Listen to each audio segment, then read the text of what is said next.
Одна из главных побочных тем, которые мало кто замечает – тлеющий конфликт между Z-каналами и Роскомнадзором. Недавно был принят закон, суть которого сводится к созданию глобального реестра российских блогеров. Нет ничего веселее, чем наблюдать, как апологеты российского государства, которые с таким рвением топят за его людоедство, вдруг обнаруживают, что государство идет против них. Что оно, как и прежде, информационная автократия, для которой контроль за публичным полем не просто главная, но единственная задача. Вся эта инициатива вызвала целый скандал. Самые верные сыны Отечества бросились на амбразуру. Дескать, что ж вы, граждане, делаете? Вы хотите нас всех учесть и пересчитать? Вы ж нас тем самым прям в лапы СБУ сдаете? Не знаю, что более уморительно. Сам этот вой или идея о том, что быть союзником российского государства можно только анонимно. А по следам этого локального скандала можно поговорить о российском государстве и о том, как оно взаимодействует с медиа в целом. Только перед тем, как начнем, небольшое объявление. У нас в редакции есть вакансии. Во-первых, мы ищем арт-директора для издания книги. Работа full-time, минимум на 4 месяца, но потом, скорее всего, продолжим. Нужно управлять процессом подготовки новой книги, верстальщиками, иллюстраторами. При этом надо самому уметь это все тоже делать, чтобы придумывать интересные и красивые развороты. Во-вторых, нам нужны иллюстраторы, примерно вот в таком вот стиле, как вот эти вот картинки. В-третьих, нам нужен линейный продюсер.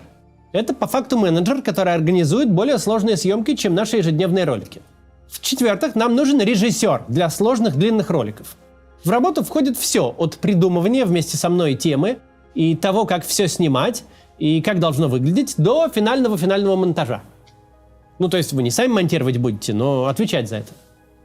Работать можно удаленно, но если вы в Израиле, это плюс. По ссылке в описании 4 анкеты. Заполните их, пожалуйста, если вам интересна одна из вакансий. А мы начинаем.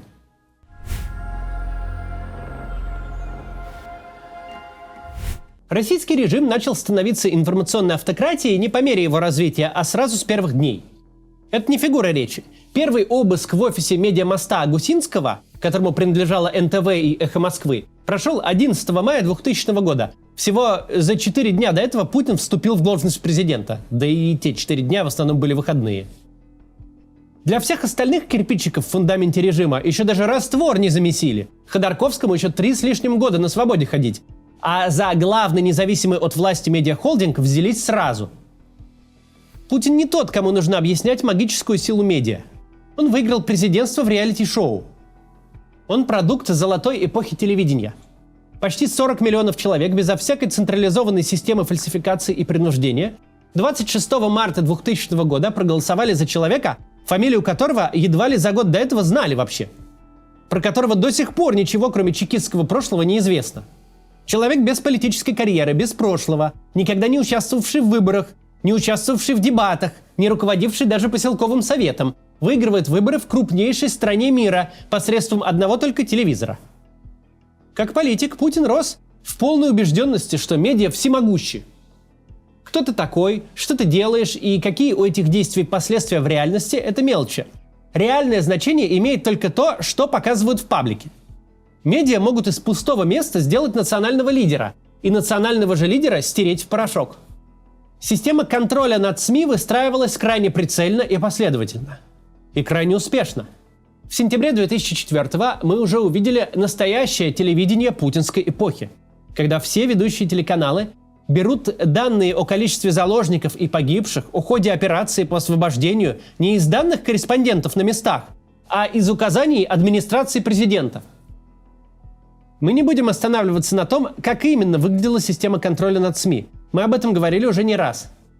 Главное, что тут нужно знать, вся эта система контроля была заточена на классические медиа. Классические медиа – это небольшое число крупных организаций, которые вообще не проблема контролировать.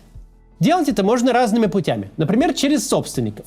Такие медиа всегда принадлежат крупнейшим финансово-промышленным группам. Через рекламный рынок. Классические медиа могут продать очень немного рекламного места, чтобы на вырученные деньги содержать производство, порой пожирающее миллионы долларов в день. Вся реклама российского телевизора – это штук 20 крупнейших компаний потребительского рынка. Нет проблем загнать всех клиентов в одно агентство, получив возможность разорить кого угодно. Что, собственно, и было сделано. В конечном итоге классическая медиа, даже если речь идет о сельской газете, это настоящая организация, настоящая редакция, куда можно прислать бойцов в лыжных масках и с автоматами. Действовать можно и не так агрессивно. Классических медиа очень немного, а потому с ними вполне реально работать в ручном режиме. Алексей Громов может в своем кабинете каждую неделю собирать главных редакторов всех значимых СМИ и выдавать им методичку. Свой Громов на уровне каждого губернатора собирает все важные СМИ какой-то области. Такой же Громов и у мэра города есть. Он собирает все муниципальные. Классические медиа буквально помещаются в один кабинет.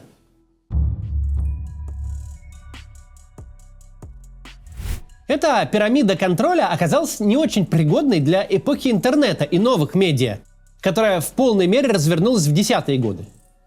С начала 2012-го, с протестов на Болотной и Сахарова, путинский режим пытается отыскать какой-то системный платок, который можно разом накинуть на каждый роток. Они пытаются найти какую-то схему, которая с точки зрения контроля превратит интернет в телевизор. И первой же проблемой, с которой государство столкнулось в поисках такой схемы, оказалось буквально главное свойство интернета. Он ни капли не похож на телевизор. Даже 12 лет назад, когда российский общественно-политический интернет сводился по сути к ЖЖ, он все равно был уже необъятен. Любой человек с компьютером и интернетом мог за пару минут открыть свое СМИ и вещать на десятки, а в отдельных случаях и на сотни тысяч людей. Получить охваты федеральной газеты типа «Коммерсанта», не имея ни офиса, ни редакции, ни нужды откуда-то брать миллионы долларов на содержание. Выяснилось, что старые методы контроля и давления в новых условиях не работают. Их нельзя так масштабировать, чтобы можно было дотянуться до каждого дальнобойщика, который теперь может вещать на неограниченную аудиторию в перерыве на обед. Магистральная идея на этом пути, помимо блокировок и персональных репрессий, заключалась в том, что всех для начала нужно учесть, посчитать, деанонимизировать и включить в некий реестр. Так государство привыкло работать. Персональные репрессии долго и дорого, а в случае, когда тех, кому нужно заткнуть рот десятки и сотни тысяч, такие репрессии невозможны физически. Любой контроль всегда начинается с учета. Сначала нужно сделать список, пронумеровать, а потом уже сказать, все, кто в списке, должны, например, стоять на одной ноге.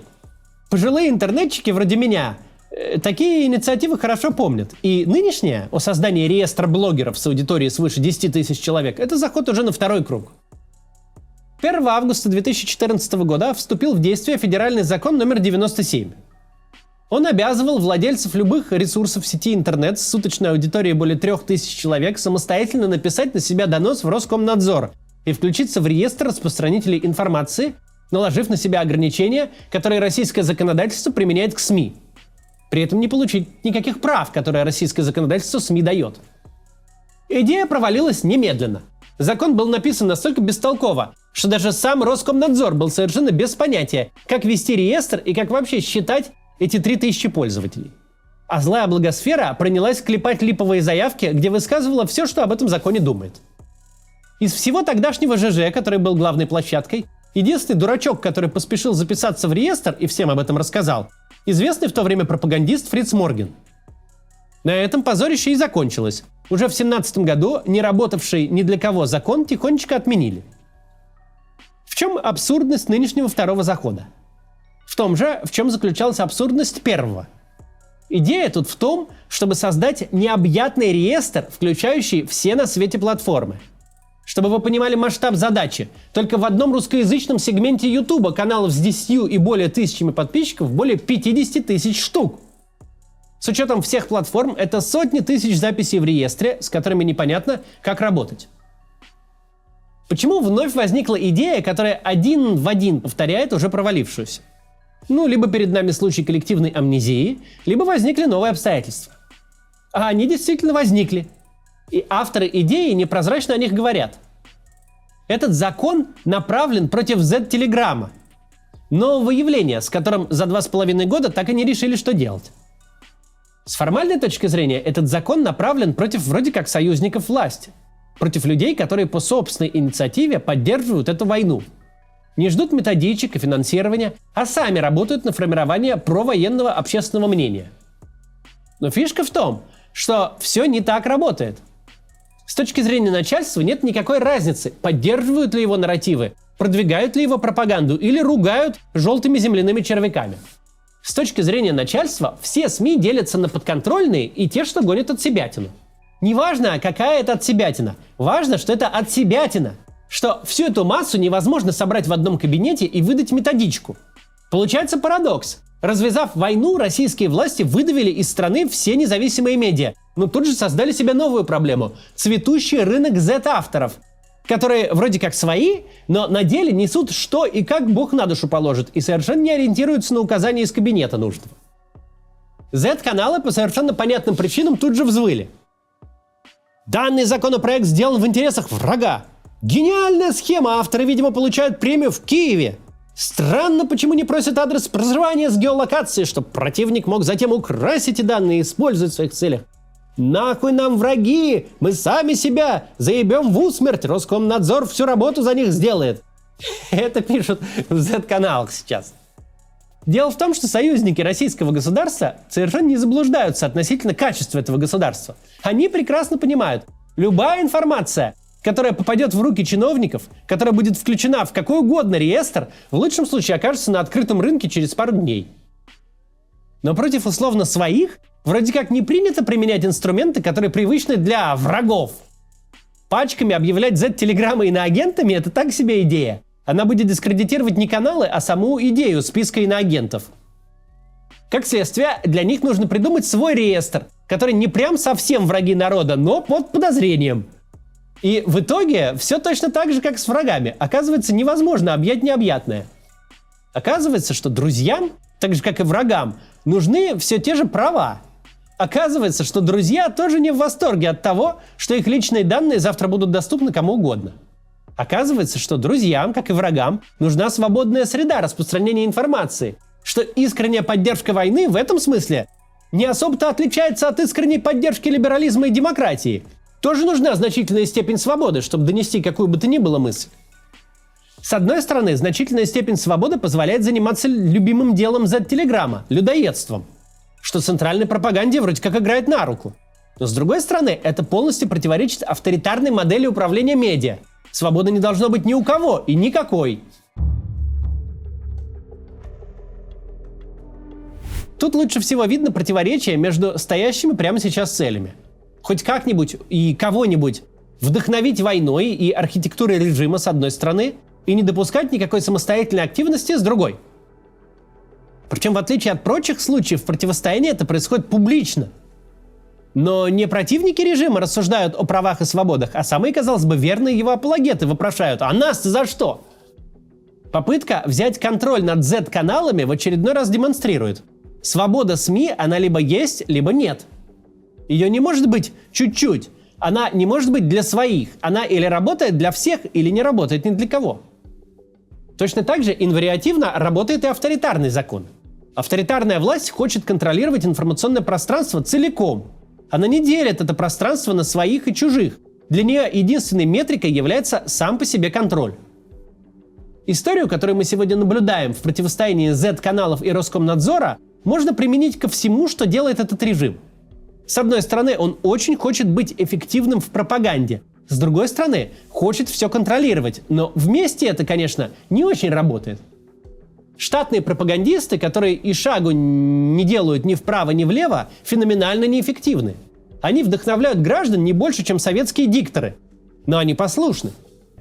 Z-телеграм по-своему очень эффективен. Он формирует вокруг себя квази-гражданское общество. Там собираются люди, готовые предпринять какое-то действие, например, денег на бушлаты и бронежилеты собрать. Вывод простой. Авторитарный режим может многое, но не все. Он может действовать в привычных для себя ситуациях и привычными методами. Когда нужно действовать несколько тоньше, всерьез в чем-то убедить людей, например, вдохновить их что-то сделать, оказывается, что авторитарные методы не очень-то действуют. Оказывается, что свобода слова существует помимо воли режима. Какую бы гладкую систему ты ни построил, снаружи останутся те, кто назовет войну безумной, кровавой и неправедной. А внутри те, кто скажет, что война — это хорошо, просто ты воевать не умеешь. Общественное мнение существует. Его можно игнорировать, можно затыкать, можно репрессировать. Но единственное, что ты реально получишь на выходе, все то же общественное мнение, которое ты по-прежнему не можешь контролировать. и общество, которое лично к тебе относится куда агрессивнее, чем те, кого ты успешно задавил. До завтра.